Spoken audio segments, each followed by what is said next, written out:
Você não sabe o que eu fiz e até onde eu fui para criar esse vídeo, que possivelmente será o melhor até agora. Chegou a hora das respostas para esse jogo insano e incrível da Rainha de Copas. Por que eles jogaram croquet? Por que eles pararam para tomar chá? O que era então aquela câmera atrás da Rainha de Copas? O Arisu saiu mesmo do hospital psiquiátrico? Aquela clínica psiquiátrica era o hospital que a gente viu na última cena? Onde caiu o meteoro? Onde que fica o prédio sede do último jogo da Rainha de Copas? Muito mais perguntas como essa serão respondidas aqui e eu vou trazer curiosidades que vai deixar você maluco. Fala, amante das séries, tudo bem? Mário Porto aqui e mais um vídeo sobre essa série que possivelmente é a melhor de 2022. E nesse vídeo especificamente eu vou trazer curiosidades e respostas que você, fã, vai passar o dia, passar a semana, passar o mês me agradecendo por ter visto que você verá aqui hoje. Se você já leu o livro ou viu o desenho Alice no País das Maravilhas, de 1951, ou simplesmente você já entendeu que o Limbo, o Borderland de Alice em Borderland, é na verdade o ponto de vista do Arisu em relação ao Limbo, então vai ficar fácil para você entender esse jogo. E é muito fácil a gente entender isso quando a gente começa a cruzar e ver que existe referência para todos os lados, cruzando ali os personagens das duas histórias. O Arice é, na verdade, a Alice. Inclusive, ele usa o nome Alice nos jogos dele de tiro. Alzag significa coelho, é o coelho da história de Alice no País das Maravilhas. E a gente pode cruzar muitos outros personagens. O próprio Chapeleiro é o Chapeleiro, mas você sabia que o Xixia é o Gato Sorridente? E agora uma exclusividade das séries do Porto. Você sabia que a Anne é o Dodô da história? Essas e muito mais a gente pode ver ao longo da série, inclusive eu vou fazer um vídeo só falando sobre esse cruzamento de personagens e o que a gente pode encontrar de igual ou de referência nas duas histórias. E quando a gente sabe dessas referências, fica muito mais fácil da gente entender muitas perguntas em relação ao jogo. Mas antes eu vou começar com a pergunta que deixou muita gente curiosa. Por que aquela vegetação tomando a cidade de Tóquio? E a resposta é muito mais simples do que a gente pensa, não tem teorias. Aquela vegetação é uma criação da própria Rainha de Copas, que iniciou aquele processo a partir do momento em que se abrem os jogos de figuras dentro de Alice em Borderland. Observe que assim que começa a segunda temporada, Arisu, Uzagi, Shia e Kuina, todos estão na mesma praça em que o Arisu estava brincando com o Karubi e o Shota logo lá no primeiro capítulo da primeira temporada. Inclusive, eu entrei no Google Maps e eu vou te mostrar lá na cidade de Tóquio exatamente o que é o que para poder facilitar o seu entendimento. Então vamos lá.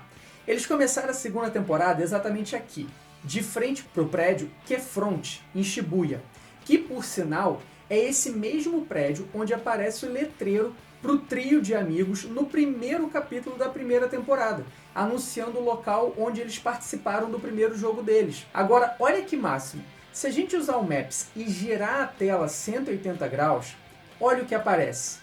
Esse aqui é o painel em que o Arisu, Karubi e o Shota estavam encostados perto da Uzagi antes do meteoro cair. E gente, olha o que está logo ali atrás, acima, o Scramble Square. É o prédio que cedia o jogo da Rainha de Copas.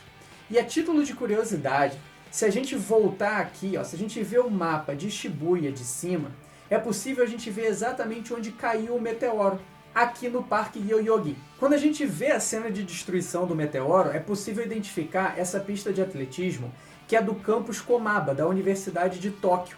E a nordeste, que é exatamente onde caiu o meteoro, é o Parque Yoyogi, que tem uma área verde muito grande e seria impossível a gente não perceber, a gente não ver nessa imagem, caso o meteoro não tivesse caído exatamente nela. E por que eu estou mostrando tudo isso? Porque muita gente acha que esse local do último jogo é longe de onde eles estavam, como se eles estivessem em um outro bairro muito longe ou até mesmo em uma outra cidade. E não, é exatamente o mesmo lugar. E é exatamente onde a vegetação mais cresceu na cidade. Por isso que tem 3 teorias rolando em cima dessa vegetação, mas só há, na verdade, uma resposta correta. A teoria que mais me desagrada é dizer que essa vegetação, na verdade, é uma vida extraterrestre que veio junto com o meteoro e assim que ele caiu, essa vida começou a tomar forma, começou a crescer e ela, na verdade, é toda essa vegetação. Fraco, ruim demais. Uma outra teoria que também não me agrada é dizer que essa vegetação cresceu, porque, na verdade, o tempo dentro do limbo passa muito mais rápido, infinitamente mais rápido do que aqui no plano dos vivos. E por conta disso, apesar de não interferir, não afetar os seres humanos, porque ali só estão as almas dele, ainda assim está dizendo que passa tanto tempo, tão rápido ali, que essa vegetação já cresceu enquanto eles estavam lá dentro. Fraca também. Então qual que é a resposta definitiva? É que essa vegetação é uma criação do próprio limbo, uma criação possivelmente da Rainha de Copas, para sustentar as teorias que ela usa para tentar destruir ali o psicológico do Arisu durante o chá que eles tomam no meio do jogo. Esse local onde acontece o jogo dela é exatamente o ponto inicial, o ponto de queda do meteoro. Então tudo começou ali e a vegetação ela começou a crescer primeiro nesse local, bem ali naquele centro de Shibuya. Exatamente por isso que o prédio onde ela está, esse Scramble Square, que é o nome desse prédio, ele deveria estar completamente tomado. E é justamente ele que é o único prédio que não está tomado pela vegetação lá no final, durante esse último jogo. Deixando assim evidente que é uma criação da Rainha de Copas. Primeira resposta, check. Vamos para a próxima pergunta. Por que o jogo croquet? Mas antes, dá uma olhada nessa curiosidade que legal. Um dos frames de Arisu e Usagi chegando na plataforma do último jogo mostra os dois embaixo desse arco de flores, que é exatamente igual aos arcos de flores de casamentos. Sendo que no spin-off de Alice in Borderland Retry, a gente vê Arisu e a Usagi casados e esperando um filho juntos. Mas voltando, alguns inscritos inclusive me questionaram sobre o limbo ser ou não o ponto de vista do Arisu, justamente porque ele não conhecia o jogo croquet que a Rainha de Copas criou para esse último grande jogo. Porém, o jogo croquet é muito conhecido na Inglaterra, exatamente onde foi escrito Alice no País das Maravilhas. E como é uma referência, uma inspiração direta a Alice no País das Maravilhas, o Alice in Borderland também trouxe esse jogo para o último jogo, aquele encontro da Rainha de Copas com a Alice. Isso aconteceu também na história, inclusive muitas pessoas que já conheciam a história de Alice no País das Maravilhas já esperavam o croquet para o último jogo. Porém, não como foi um simples jogo de croquet, e sim algo bem pesado, com bastante morte, que não foi o que aconteceu. Então, como já temos a resposta para essa pergunta, a gente já encaixa na terceira pergunta de por que eles pararam para tomar chá? E aí é a mesma resposta da pergunta anterior, porque no desenho, na história de Alice no País das Maravilhas, a Rainha de Copas também para tomar chá com a Alice. Inclusive no desenho, a Alice está tomando chá toda hora ali com a lebre maluca e com o chapeleiro. Porém, na história, a Alice para também para tomar chá junto com a Rainha de Copas. Isso é algo normal, porque também é algo muito comum na Inglaterra. E enquanto eles estão jogando croquet, normalmente eles param um pouquinho, tomam um pouco de chá, porque isso é muito comum lá. Então também mais uma resposta aí para vocês, bem rapidinha. A gente já engata aí, então na quarta pergunta principal. Por que aquela câmera atrás da Rainha de Copas? Isso já foi respondido no meu outro vídeo, mas ainda assim a gente pode aqui facilitar e resumir dizendo que aquilo não era absolutamente nada a não ser uma câmera. Porém, uma câmera no limbo para quê? Simplesmente para corroborar o que foi informado lá atrás no último capítulo da primeira temporada, onde eles entram numa área de observação, eles estão ali numa sala, um observatório, que tem milhares de monitores que estão de olho em cada um dos participantes, em cada jogo, analisando tudo aquilo que está acontecendo. Só que aí eu levanto uma teoria muito interessante. Se o limbo é um local, é um plano espiritual, então para que ter aquela sala de observação? Eu acredito que aquilo ali na verdade tenha sido um jogo e não falaram nada sobre isso. Imagina que todas aquelas pessoas mortas dentro daquela sala de observação, na verdade eram jogadores dentro de um dos jogos das cartas enumeradas e eles perderam e por isso todo mundo morreu. Já pensou isso? Escreve aqui para mim nos comentários o que você acha dessa ideia. E é nessa hora que começa o jogo psicológico pesado da Rainha de Copas em cima do Arícia. E a gente se pergunta, por que não é a primeira vez que a gente ouve sobre a teoria de que Borderland é, na verdade, uma invasão alienígena? Essa teoria não só foi citada por um dos jogadores lá na praia, como o próprio Xixia, no último episódio da primeira temporada, ele cita a possibilidade de Borderland ser uma invasão alienígena e que eles estão mexendo com a cabeça de todos eles. Mas, obviamente, essa teoria foi só uma distração da Rainha de Copas, porque, como eu disse anteriormente, essa teoria é muito ruim, é muito fraca. Aí entra na próxima pergunta. Por que a gente gostou tanto e por que a gente esperava tanto que a teoria de que eram avatares e toda essa série, na verdade, ela está se passando num passado porque eles estão no futuro? Por que isso é tão bom? Por que a gente esperava tanto que isso acontecesse? Pelo simples fato de que a série Alice in Borderland, desde o primeiro capítulo, ela força você a acreditar que ela é 100% uma ficção científica e que ela não tem tanta referência assim à história de Alice no País das Maravilhas. Inclusive, a gente não percebe que a história de Alice in Borderland, na verdade, é um drama, que a ficção científica é a história em si e não os acontecimentos da história. E o que eu quero dizer com isso? Se a gente pegar Lost a todo instante a gente acredita que é uma grande série de ficção científica. E na verdade ela é uma história de drama, porque é lá no último capítulo que a gente descobre que eles estão no purgatório. Assim como a gente descobre em Alice in Borderland que eles estavam no limbo.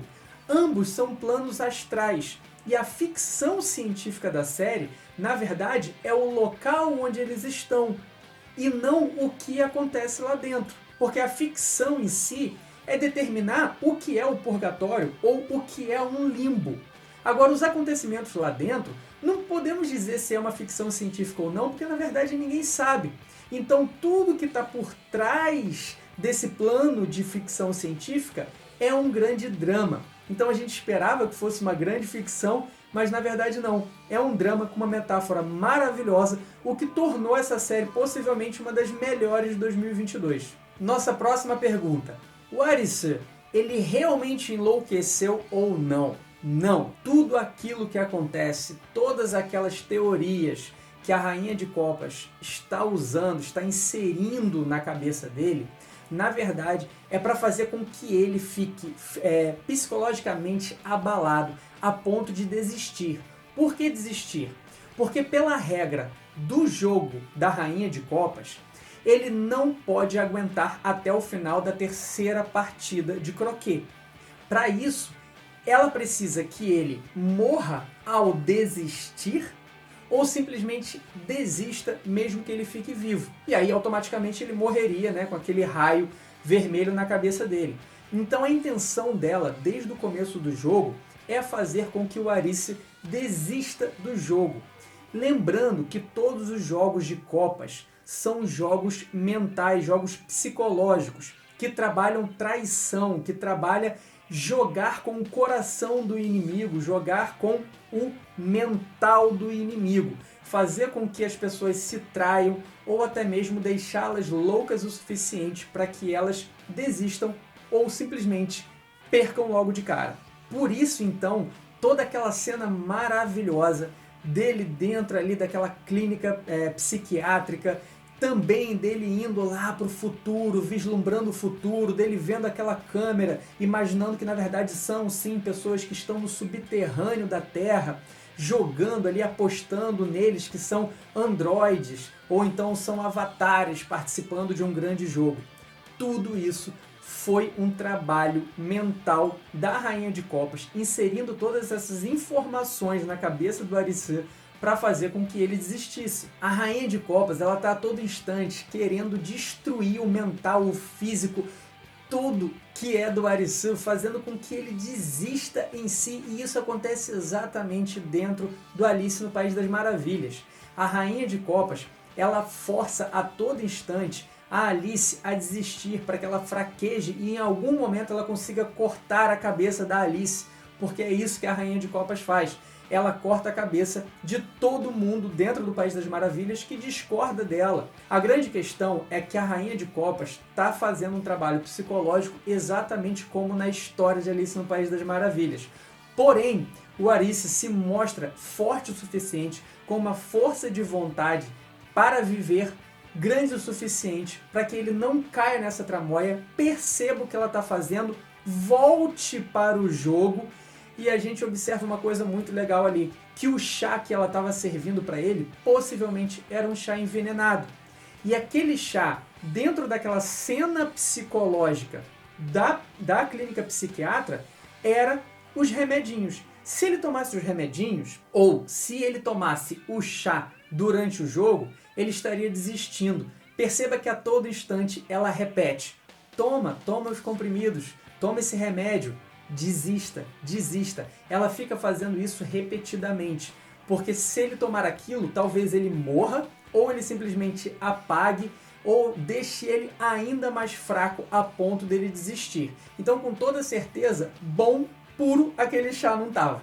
Isso tudo faz com que a gente engate na próxima pergunta. A clínica psiquiátrica é, na verdade, aquele hospital da última cena? Também não. Porque, como eu respondi na pergunta anterior, tudo isso é um jogo psicológico da Rainha de Copas para fazer o Arisu desistir. Até porque, gente, que clínica psiquiatra permite que um outro paciente invada uma sessão de terapia, uma sessão de psiquiatria de uma profissional, enquanto tem ali um paciente sendo tratado? Que psiquiatra, que terapeuta é essa que dá risada quando vê ali os seus pacientes morrendo e a todo instante fica dizendo para eles desistirem? Alô, Colônia de Barbacena! Essa triste referência é para poucos, deixa pra lá. Então isso facilita a resposta para nossa próxima pergunta. Arisu e seus amigos saíram ou não do limbo? Sim, por dois grandes motivos. O primeiro deles é o spin-off Alice in Borderland Retry.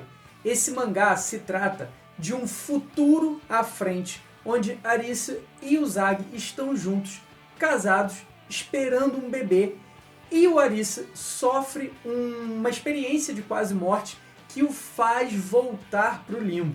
Então não vou falar muito mais além disso, mas isso prova, na verdade, que eles conseguiram sair, eles voltaram para o plano dos vivos e eles não estão mais lá no limbo, justamente porque no futuro ele, por um problema, acaba voltando novamente para o limbo. Triste, mas acontece. E o segundo grande motivo, esse possivelmente pouquíssimas pessoas repararam de fato.